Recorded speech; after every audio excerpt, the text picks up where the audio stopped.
생명의 생가 이영훈 목사입니다. 오늘은 11월 26일 주일이죠. 2023년도 11월 마지막 주일이 되었습니다.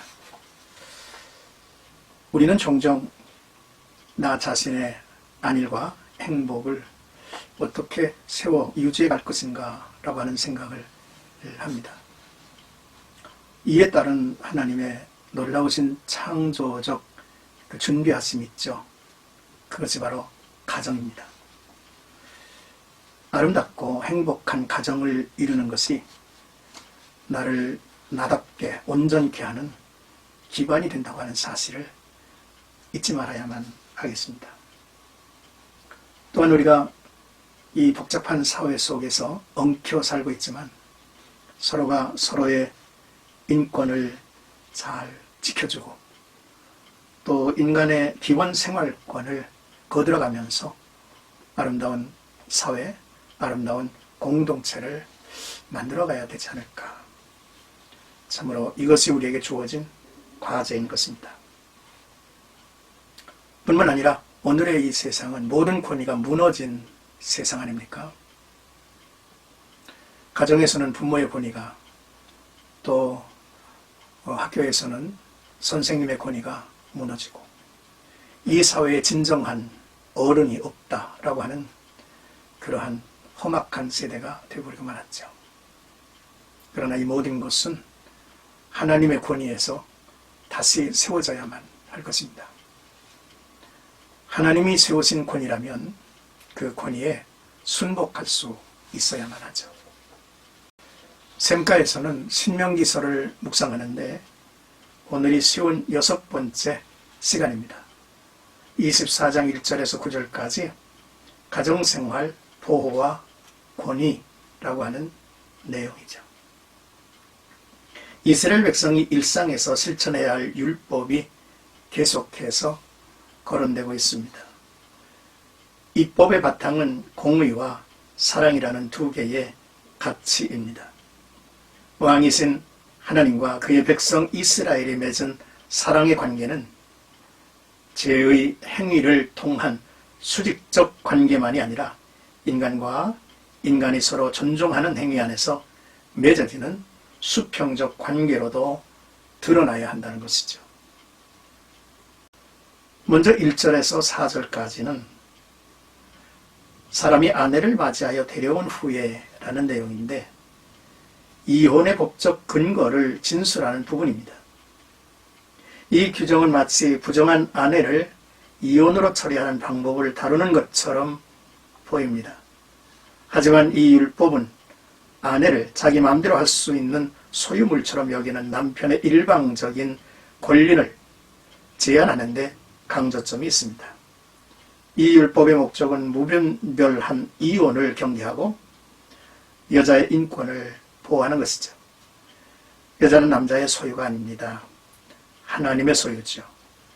하나님이 세우신 가정의 한 축을 담당하는 소중한 존재입니다.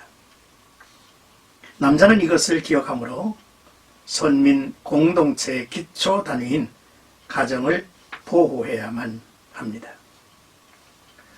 신약 성경을 보면 예수님께서 이런 말씀을 하셨습니다. 누구든지 아내를 버리려거든 이혼 증서를 줄 것이라 하였으나 나는 너희에게 이르노니 누구든지 음행한 이유 없이 아내를 버리면 이는 그로 간음하게 하며 또 누구든지 버림받은 여자에게 장가드는 자도 간음한 것이니라 라고 하셨죠. 이제 5절에서 7절까지 너희 중에서 악을 제할지니라 라는 내용입니다. 새로 아내를 얻은 사람은 그가 맞이한 아내를 즐겁게 할지니라 라고 하셨습니다. 1년 동안 군역과 성소에서 섬기는 봉사하는 일도 면제를 했죠. 신혼의 즐거움을 누리고 가정을 돌볼 시간을 주기 위한 배려였습니다. 전도서 9장 9절을 보면 내 헛된 평생의 모든 날 곧 하나님이 해 아래서 내게 주신 모든 헛된 날에 네가 사랑하는 아내와 함께 즐겁게 살지어다. 그것이 네가 평생의 해 아래에서 수고하고 얻은 내 목이니라 했습니다. 그리고 담보를 잡고 돈을 빌려줄 때 특정한 품목은 담보가 될 수 없는데 그중 하나가 맷돌입니다. 맷돌은 각 가정의 기초 생계와 직결된 필수품이기 때문이죠. 동족을 자기의 경제적 이익 추구를 위한 수단으로 삼는 사람은 사형에 처했습니다. 사람을 존중해야 하는 인격이 아니라 수단으로 대하는 태도는 하나님께 대적하고 생명을 착취함으로 공동체를 허무는 악이라 하셨죠. 이 같은 죄악은 공동체 안전과 행복을 위해 제거되어야 합니다. 앞서 말한 생활 필수품을 저당 잡음으로써 생계에 치명적인 타격을 주는 일을 금했죠. 이는 비단 맷돌에만 국한되는 계명이 아니며 하나밖에 없는 겉옷을 저당 잡는 일도 금하고 있습니다.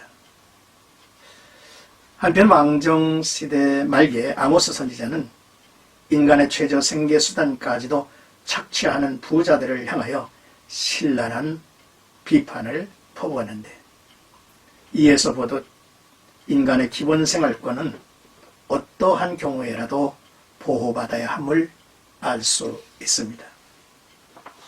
이제 8절에서 9절까지는 명령한 대로 지켜 행하라 라는 내용입니다.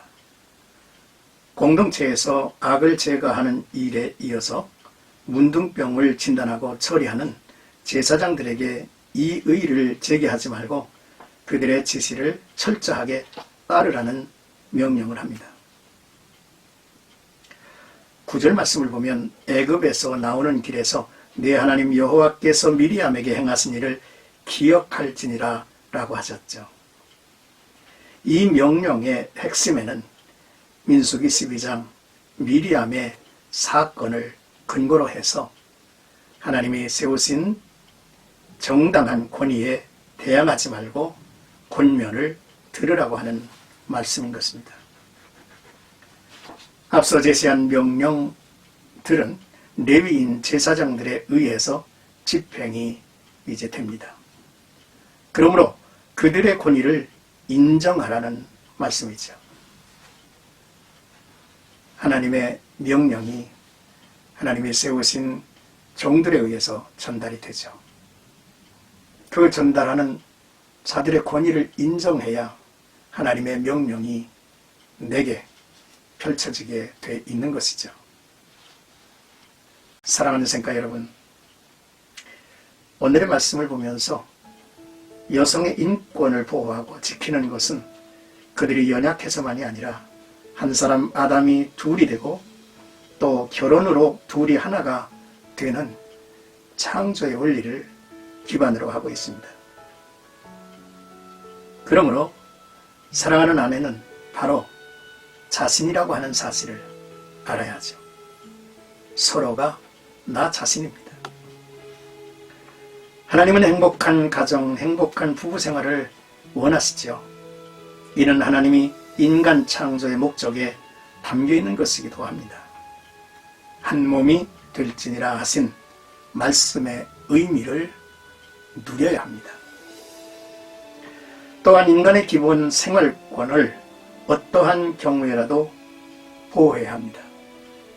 배려해야 하죠. 나의 이익만을 도모하면 이웃의 생명을 착취하는 중한 범죄가 될 것입니다. 그렇습니다. 이러한 모든 삶에 하나님이 세운 권위에 순종하는 것, 바로 하나님께 순종하는 것이고, 하나님의 권위에 순종하는 것은 하나님의 말씀에 순종하는 것임을 우리는 알아야겠죠. 오늘도 나와 여러분들의 삶 속에 하나님의 크신 은혜가 선한 능력이 함께 하셔서 행복한 가정, 또 이웃을 돌아보고 배려하는 그런 아름다운 모습들을 통해서 하나님의 나라가 견고히 세워지기를 주님의 이름으로 축복합니다.